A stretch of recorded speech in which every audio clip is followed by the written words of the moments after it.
अब आप जी को दिखाते हैं पवित्र कुरान शरीफ में। आप किसी भी मुसलमान धर्म के श्रद्धालु से पूछिएगा कि अल्लाह कैसा है, वो कहते अल्लाह तो बेचून है। बेचून मीन निराकार है। अब कबीर साहब कहते हैं खोजत खोजत था किया अंत कहा बेचून, कि जिस तरीके से ये परमात्मा को खोज रहे हैं वैसे वो मिल नहीं सकता, और खोजते खोजते थक गए तो अंत में कह दिया वो निराकार है, दिखाई देता नहीं। और उसी लोक वेद को सभी समाज में प्रवेश कर दिया। अब देखिए पवित्र कुरान शरीफ में परमात्मा साकार है, मनुष्य सदृश है, और पवित्र कुरान शरीफ का जो ज्ञान देने वाला अल्लाह है, जिस अल्लाह ने पवित्र कुरान शरीफ का ज्ञान दिया वो मुसलमान धर्म का फाइनल गॉड है। अब वो अंतिम भगवान है कि वो पूर्ण परमात्मा मानते हैं कि वो ही समर्थ शक्ति है जिसने कुरान शरीफ का ज्ञान हजरत मोहम्मद जी को दिया। अब दिखाएंगे कि वो ही कुरान शरीफ के ज्ञान देने वाला अल्लाह कहता है कि और एक सुप्रीम गॉड है और उसका ज्ञान मैं भी नहीं रखता, यानी कुरान शरीफ के ज्ञान देने वाला अल्लाह भी उस पूर्ण परमात्मा के ज्ञान से अपरिचित है। उसके लिए ऑप्शन छोड़ दिया है कि किसी बाखबर से पूछो। इसी प्रकार पवित्र श्रीमद् भगवत गीता अध्याय नंबर 4 के श्लोक नंबर 34 में कहा है गीता ज्ञान देने वाला अल्लाह भी वही है और कुरान शरीफ का ज्ञान देने वाला अल्लाह भी वही है। अब पवित्र श्रीमद् भगवत गीता जी अध्याय नंबर 4 के श्लोक 34 में कहा है अर्जुन, उस तत्व ज्ञान को जो परमेश्वर ने स्वयं आकर अपने मुखारविंद से बोला है चौथे अध्याय के 32वें श्लोक में, जिसके विषय में कहा है, उस सच्चिदानंद घनम की वाणी को यानी उस तत्व ज्ञान को तू तत्वदर्शी संतों के पास जाकर समझ, उनको दंडवत प्रणाम करने से, सरलता पूर्वक प्रसन्न करने से वह तत्वदर्शी संत तुझे उस परमात्म तत्व का ज्ञान बताएंगे। इससे सिद्ध है कि पवित्र गीता जी का ज्ञान देने वाला वो भगवान भी अपरिचित है उस कंप्लीट स्पिरिचुअल नॉलेज से और उस परम अक्षर ब्रह्म से, पूर्ण परमात्मा से। अब देखिएगा पवित्र कुरान शरीफ, देखिएगा पवित्र कुरान शरीफ, इसके विषय में लिखा है कि यह वह इलामी किताब है जिसमें कोई संदेह की गुंजाइश नहीं। भाव ये है कहने का कि इसमें जो लिखा है हमें पूर्ण रूप से मान्य है। अब इसमें मुतरजम यानी शास्त्रीय अरबी पद्धति पर नागरी लिपि में रूपांतरकार है नंद कुमार अवस्थी, शेरवानी संस्करण।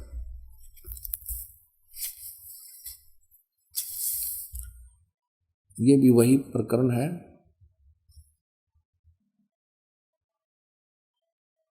प्रकाशक है लखनऊ किताब घर, मौसम बाग, सीतापुर रोड, लखनऊ। हम इसकी सूरत फुरकानी 25 नंबर सूरत फुरकानी में देखेंगे, ये 25 नंबर है, प्रश्न नंबर 604 पे ये कुरान शरीफ। और यहाँ देखिएगा इसके 52 नंबर आयत से हम प्रारंभ करेंगे। 52 नंबर, फला तुतियल काफिरन व जाहिदुम बिही जिहादन कबीरन। इसका अनुवाद भी इन्होंने यहाँ किया है। देखिए ये 52 नंबर है। अब कुरान शरीफ के ज्ञान देने वाला अल्लाह हजरत मोहम्मद जी से कह रहा है कि ए पैगंबर, तुम काफिरों का कहा न मानना और इस कुरान की दलीलों से, यानी मैं तुझे जो ज्ञान दे रहा हूं उनका सामना बड़े जोर से करो। इन्होंने इस कबीर का अर्थ जिहादन कबीरन, इन्होंने कबीर का अर्थ यहां बड़ा कर दिया। अब किसी ना किसी अक्षर का, शब्द का अर्थ तो होता ही है। अब इसका वास्तविक अर्थ क्या होता है ये दास बताएगा। इसका अर्थ ये है कि हजरत मोहम्मद को कुरान शरीफ के बोलने वाला अल्लाह कह रहा है कि जो कबीर नाम का भगवान है, कबीर अल्लाह है, जिसे ये अल्लाह अकबर बोलते हैं, अल्लाह अकबर, अल्लाह कबीर। अल्लाह कबीर का अर्थ है वो ये करते हैं बड़ा भगवान। यदि इन्हीं के शब्दों में हम ये माने कि वो बड़ा भगवान है, जिसकी तरफ कुरान शरीफ के ज्ञान देने वाला अल्लाह हजरत मोहम्मद को कह रहा है कि वो बड़ा जो भगवान है, उसके विषय में ये अन्य व्यक्ति जो काफिर हैं, जो उस बड़े भगवान को नहीं भजते हैं, वो काफिर हैं और वो विश्वास नहीं करते इन बातों पर जो मैं तुझे बता रहा हूं कि कबीर इज गॉड, कि वो अल्लाह है, वो बड़ा भगवान है। तो तू उनकी बातों में मत आना और मेरे द्वारा दिए गए इस कुरान शरीफ के ज्ञान पर विश्वास रखना और उनकी बात नहीं मानना। इसके लिए तू संघर्ष करना, कबीर के लिए संघर्ष करना, जिहादन कबीरन, इस कबीर भगवान के लिए। कबीर अल्लाह, वो कबीर अल्लाह है, वो कबीर परमात्मा है, सारी सृष्टि का रचनहार है। तू मेरी बातों पे विश्वास कर। और ये काफिर नहीं मानते उस कबीर को, उस भगवान को, उस समर्थ शक्ति को। तू उनकी बातों में मत आना और मेरे द्वारा दिए गए कुरान शरीफ के इन दलीलों पर विश्वास करना और इनके साथ संघर्ष करना, लड़ना नहीं। जिहाद का अर्थ कोई लठ बजाना नहीं, संघर्ष करना। ये चाहे तुझे तंग करें या दुखी करें, लेकिन तू इनकी बातों को मत मानना। इतनी सी बात है। अब यहाँ पर जो कबीर शब्द है, इसमें कबीरन शब्द है, तो दूसरी कुरान मजीद है, पवित्र मजीद है, वो दिखाते हैं। ये पवित्र कुरान मजीद और कुरान शरीफ के और नाम का अंतर है, जो के तो अक्सर हैं, मतलब लाइन पंक्ति का भी अंतर नहीं है, फिर भी इससे बहुत कुछ कंसेप्ट क्लियर होगा। देखिएगा, यह है पवित्र कुरान मजीद, प्रकाशक हैं आसिफ बुक डिपो, 422 मटिया महल, जामा मस्जिद, दिल्ली 6। कुरान मजीद हिंदी मुतरजम मा अरबी मतन, तर्जुमा मौलाना फ़तेह मोहम्मद खान साहिब जालंधरी, तसही मौलाना अब्दुल मजीद सरवर साहिब, प्रकाशक है Farid book depot private limited, नई दिल्ली। यह है सूरत फुरकानी, जो की त्यों, सूरत फुरकानी 25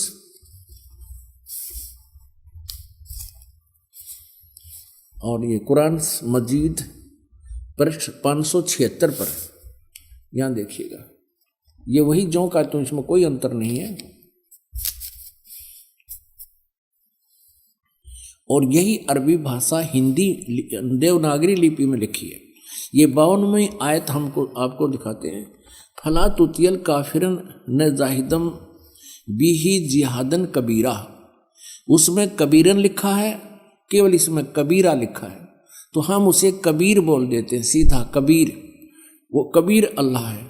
अब यहाँ से हम इतना ही लेंगे, अधिक नहीं। अब हम फिर पवित्र कुरान शरीफ से ही आगे बढ़ेंगे। इससे तो इतना कंसेप्ट क्लियर करना था, इसके कबीरन कहो या कबीर कहो या कबीरा कहो, अर्थ उनका एक ही है। अब देखना, ये कुरान शरीफ, हम फिर कुरान शरीफ पर आगे, ये देखिएगा, ये कुरान शरीफ हम फिर देख रहे हैं किताब, ये वही है कुरान शरीफ। अब यहाँ आगे हम सूरत फुरकानी 25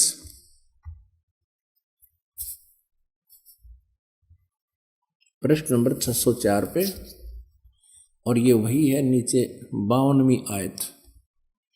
इसमें कबीरन लिखा है, उसमें कबीरा लिखा है स्पष्ट। फला तुतियल काफिरन व जाहिदुम बिही जिहादन कबीरन, ये 52 नंबर आयत है। इसका अनुवाद बहुत अच्छा किया इन्होंने।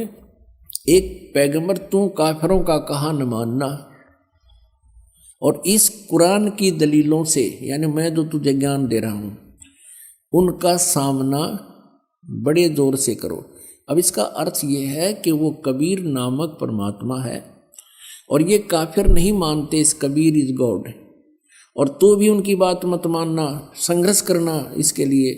और ये अब देखना 53, 54, 55, 56, 57, 58, 59 आयत में कितना क्लियर किया है, ये देखिएगा। ये 607 पृष्ठ पे है। हमने 52 नंबर आयत पढ़ ली है, अब 53 पढ़ेंगे।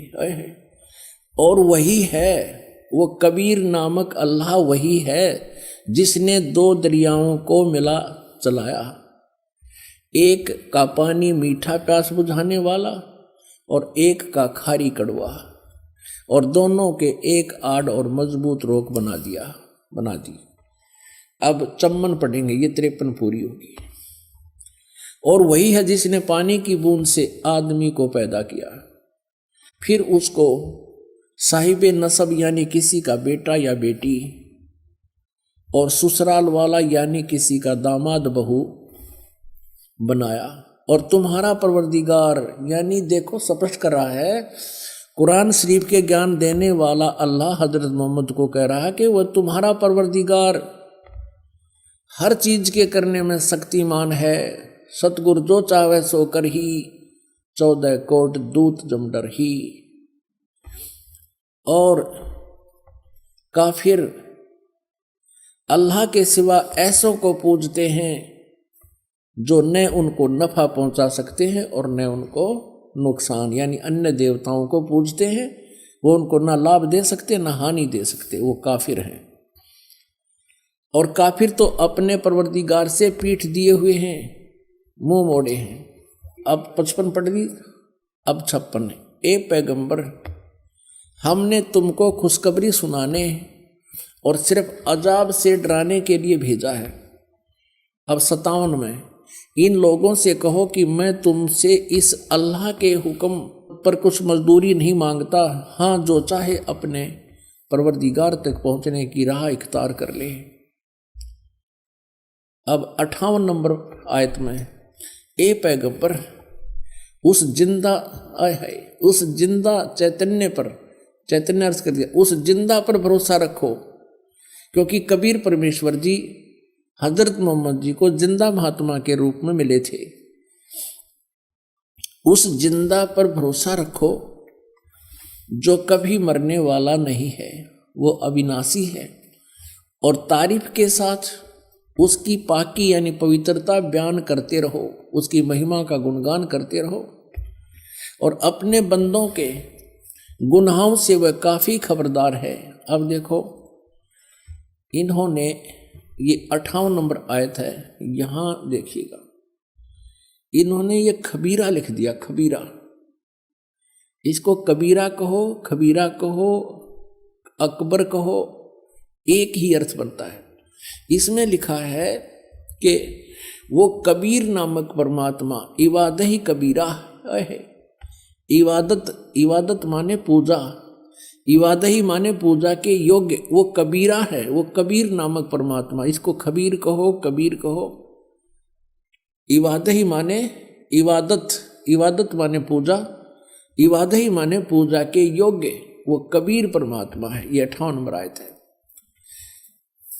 आगे देखो, इसका इन्होंने अर्थ जो किया वो पढ़ेंगे कि ए पैगंबर, उस जिंदा पर भरोसा रखो जो जिंदा महात्मा के रूप में तुम्हें मिला था, रखो, जो कभी मरने वाला नहीं है, वो वास्तव में अविनाशी है, और तारीफ के साथ उसकी पाकी बयान करते रहो, और अपने बंदों के गुनाहों से, यानी अपने भक्तों के पाप का वो नाश कर देता है। यहाँ इन्होंने इस कबीर का अर्थ काफी कर दिया, काफी, बड़ा कहो, बहुत कहो, घना कहो, बड़ा कहो, खबरदार है यानी जानता है, वो नाश कर देता है। और इस 59 में 59 में तो कमाल कर दिया। और ये कबीर नामक अल्लाह वही है जिसने आसमानों और जमीन और जो कुछ उनके बीच में है सबको 6 दिन में पैदा किया, फिर तख्त पर जा बिराजा। ओए वही पवित्र बाइबल कह रहा है कि 6 दिन में सृष्टि रची, 7वें दिन विश्राम किया। और यही पवित्र कुरान शरीफ कह रही है कि जिसने आसमान और जमीन के और जो कुछ उनके बीच में था है सबको 6 दिन में पैदा किया और फिर तख्त पर जा विराजा। वो अल्लाह बड़ा, ये लिखना है वो अल्लाह कबीर। 59 में देखिएगा यहाँ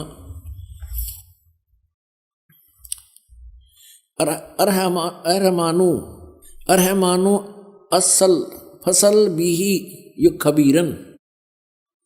अब इस खबीरन का अर्थ भी उन्होंने बड़ा कर दिया। वो अल्लाह बड़ा, वो अल्लाह कबीर, यह लिखना चाहिए वो अल्लाह कबीर है। ये देखिए, हम यहां आते हैं 59 पे। जिसने आसमान और जमीन और जो कुछ भी उनके बीच में है सबको 6 दिन में पैदा किया, फिर तख्त पर जा विराजा। वो अल्लाह कबीर, अल्लाह कबीर लिखना था, वो अल्लाह कबीर है। वो इन्होंने अल्लाह बड़ा कर दिया, वो अल्लाह अकबर है। ये कहते हैं वो अल्लाह अकबर है, वो कबीर बड़ा है। रहमान है, दयालु है। तो उसकी खबर अब यहां स्पष्ट हो गया।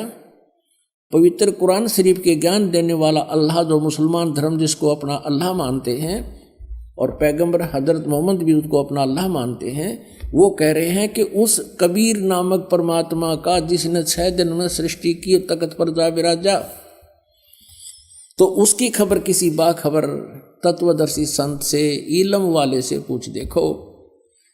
पवित्र कुरान शरीफ का ज्ञानदाता अल्लाह भी उस परमात्मा के ज्ञान से अपरिचित है। इति सिद्धम।